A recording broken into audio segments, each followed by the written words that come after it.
Hello, I am joined as part of Global Entrepreneurs Week by Lynette. Hi, Lynette. Hello. Hi. Lynette and I actually connected not that long ago, but through an article that she wrote in LinkedIn about what we as mothers should say to our daughters as they're growing up, which I thought was an awesome article. And I actually put a link to the article below this post so you can see why I thought it was worth reading and sharing. But as part of Global Entrepreneurs Week, I wanted to talk to Lynette about some of the things she's achieved and how she's given support to women who are entrepreneurs over the months and years that she's been running her businesses and doing her stuff, as it were. Lynette, you started Her Invitation in about 2015, is that right? No, it was started in 2011. Okay. When I was pregnant with Livy, and we didn't do very much with it. During that time, I did all my research really in 2011 while I was pregnant with Livy, and then really it came to fruition, and I started running workshops in 2012 and through that year when Livy was just born. So. Okay, and then you had an amazing goal in 2015, which was to reach over 1,000 women with your workshops. So tell us a bit more about your workshops. What were they, and what was the premise behind it? They still exist. They're still in circulation. They still continue. So the workshops, there's 2 of them, and they are about how to strengthen your personal power and influence. So when you talk to women about power, many women that I've spoken to shrink back from that, and they don't really want to be associated with the word power. And they don't think they have like this, oh, I'm not very powerful. I don't think so. But really, the word power has been mistaken by a very male-orientated word. And the media promote the word power as you have to, use your weight against somebody else. You have to step on others to get where you want. You have to wield your power. And that is not what I mean. I mean like a very personal power that's ourselves, that are inside. And I think once you connect with that, and once you really understand that you have a power as a person, as a woman, you have great skill in being able to have influence over your own life.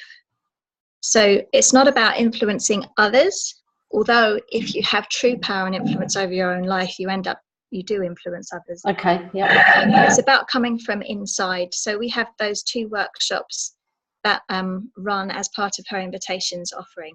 Okay. And then how did you end up creating then off the back of that, I presume, the Self-Love Project? The Self-Love Project, I realised that I'd had my 4 facilitators that I coached, and I taught how to do my workshops in 2015, I think it was. I realised that I still had a key 4 group, and I thought we need to celebrate the fact that we're still together as a very strong team. So I invited them to my house in Mallorca with somebody who was just joining the team, Heather. And we were just sat on the sofas in the lounge, just relaxing. And it was rather like a pajama party, really. We were all just sat there having a lovely time. And Jenny Hallam, who's one of the original members of my team, has just become a model, turned 60. She's just in her 60th year become a model after many years of hating her body. And I really mean hating her body. And not feeling like that she's worthy enough, and that she's not been ever slim enough or fit enough or the right shape or the right height or anything. And I said, you know what? We should do a fashion shoot, because she's awesome and she's incredible. If I look like her at 60, I'll be very, very happy. So she said, yes, all right, we should do that. And so I thought, well, who else would like to do that? Because Jenny has been on a journey of self-love. And if she was sat here, she'd have great delight in telling you all about it. She's incredible. She's made a lot of change in the last 2 years that I've known her, 3 years. So we put a group of women together who really wanted to show off their story about being able to stand in front of a camera and feel sassy and feel sexy and feel strong and feel independent and capable and gorgeous, having been through what life has thrown at them. And for some, that's having children where your body shape completely changes. I can identify with that now, although I have my pre-body back. But my body shape was completely different. Somebody else had just got over cancer and had got over a comment about her weight that really devastated her. So there's so many journeys that women have inside that we carry. And these women have all come to an understanding with themselves about what self-love is. And so I interviewed them and we put a video together and we made up we did a fashion shoot with them. It's just lovely. Honestly, it was one of the best days I've ever had. It was truly lovely. And then the editing of the film was really important to be able to portray their story really well. So we had a great time and it was viewed thousands and thousands of times. Yeah. I don't know now, maybe 40,000 times or something. Wow, it's really nice. Yeah, I'm going to share that at the end of the video, hopefully. Mm-hmm. So, what do you think? What difference do you think getting that type of support has meant to those women, and you being prepared to say, let's make a video and let's actually share that with the world? What difference will that make to women, do you think?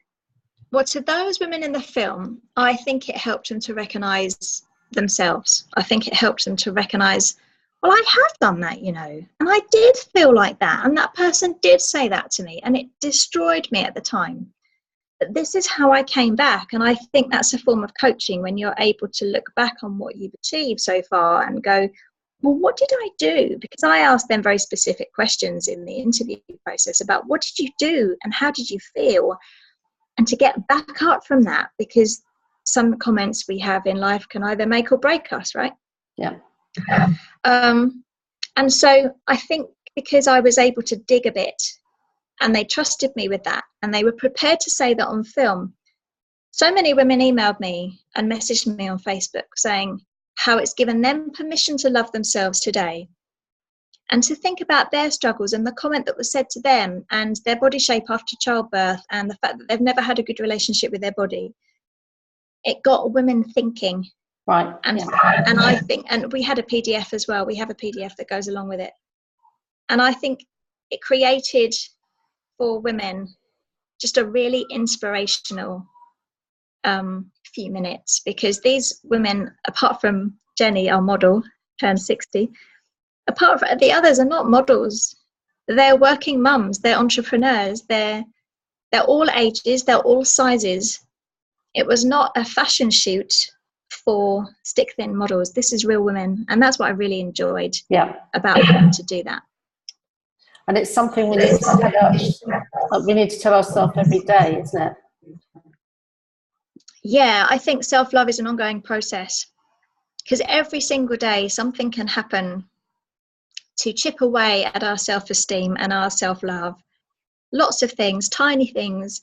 And I think it's the little chips here and there. Nobody would say, you know, today, that was the day my self-love died.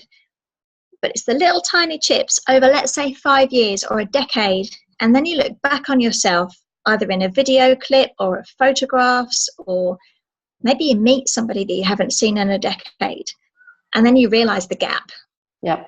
And I don't want women to have that gap. I want them to understand how to keep themselves a priority. So what has been the best piece of advice you've ever been given? I don't know. I've been given so much. I think probably it's from my daughter. I have a tattoo just here. I don't know if you can see this. Right, yep. It says "Be fine." And when she was little, about 18 months old or something, you know, she would kind of clamber over the furniture and balance on things. And I'd say, "Be careful, Livy." And she'd say, "Mummy, be fine." And I actually was looking for some kind of inspirational thing to tattoo on me. I have a couple of tattoos and I wanted another one. And I thought, there's actually nothing better than that. Yeah. You know, there's all these long ones you could have from different famous people, but when a 2-year-old says to you, "Mummy, be fine," you think, well, actually, everything is fine.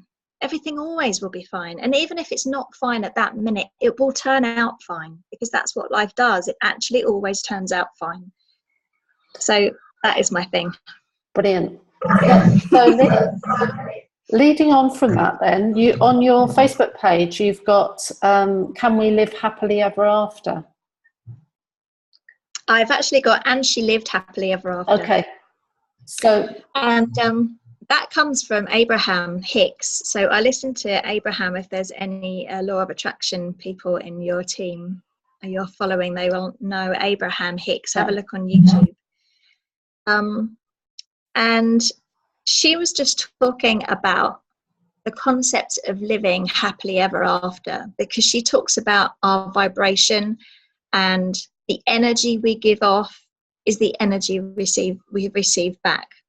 So if we're nervous and scared about something, and we have a topic of conversation that's always on our minds and we're playing over and over again, as many of us do, it's called worry. Turn the same thing over, and your head does wonderful imaginative things with scenarios about what could happen, and we get all stressed because we feel those scenarios as if they are happening, because that's what our imagination does.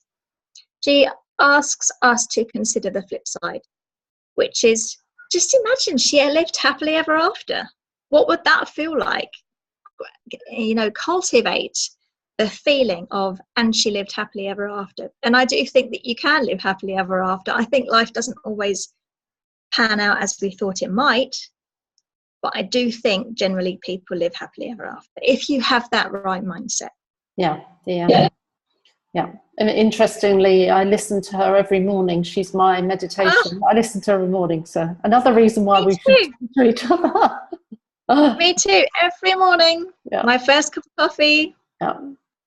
Honestly, she sets my day up, because I kind of feel like she makes so much sense to me.